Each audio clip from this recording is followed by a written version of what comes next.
तो दोस्तों SW solar यानी कि Sterling and Wilson renewable energy limited ने अपने Q3 के नंबर को डिस्क्लोज कर दिया है। तो चलिए देखते हैं क्या है Q3 के नंबर्स के अंदर, क्योंकि नंबर्स समझने वाले हैं, समझिएगा, मैं समझाऊंगा आपको अच्छे तरीके से, क्योंकि नंबर्स बहुत ज़्यादा बेहतरीन है।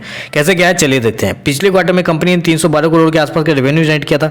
पिछले साल 1494 करोड़ था, जबकि इस क्वार्टर में देखा जाए तो 406 करोड़ के आसपास है। तो अभी आप देखेंगे तो क्वार्टर कंपनी के रेवेन्यू के अंदर 30% के आसपास का जंप है, लेकिन साल से साल देखेंगे तो एक अच्छी खासी गिरावट है। तो अब आप पूछेंगे अरे तो नंबर कैसे अच्छा हुआ? मैं आपको समझाता हूँ कैसे अच्छा नंबर हुआ। ये जो कंपनी का जो रेवेन्यू है इसको थोड़ी देर के लिए आप भूल जाइएगा, क्योंकि मैं समझाऊंगा इतना बड़ा रेवेन्यू क्यों आया था कंपनी को उस क्वार्टर में। चलिए कंपनी के खर्चे देख लेते हैं, कंपनी ने क्या खर्चे किए हैं। पिछले क्वार्टर में 719 करोड़ खर्च किए थे, पिछले साल 1918 करोड़, जबकि इस क्वार्टर में 512 करोड़ कंपनी ने खर्च किए।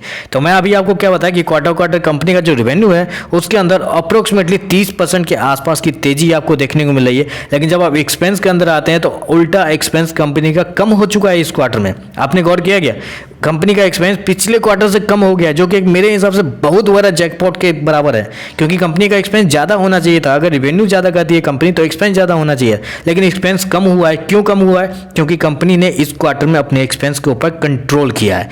पिछले क्वार्टर में कंपनी ने एकदम खुल्लम खुल्ला उड़ाया था पैसे को, लेकिन इस क्वार्टर में कंपनी ने अपने एक्सपेंस के ऊपर कंट्रोल किया। चलिए कंपनी का प्रॉफिट देख लेते हैं, कंपनी ने क्या प्रॉफिट बनाया। तो देखिए पिछले क्वार्टर में कंपनी का प्रॉफिट 298 करोड़ लॉस में थी कंपनी। पिछले साल 428 करोड़ का लॉस था, जबकि इस क्वार्टर में देखें तो लॉस घट के मात्र 100 करोड़ के आसपास आ गया। तो अब देखिए नंबर, अब देखिए आप कितने शानदार हैं। बस आप रेवेन्यू को सोच दीजिए साल से साल वाले, तो तब देखिए आप क्या है। क्वार्टर कंपनी का रेवेन्यू 30% बढ़ा है। क्वार्टर कंपनी का प्रॉफिट देखे तो जहां कंपनी 300 करोड़ के आसपास का लॉस दिखाई थी पिछले क्वार्टर में, अभी मात्र 100 करोड़ के आसपास का लॉस है।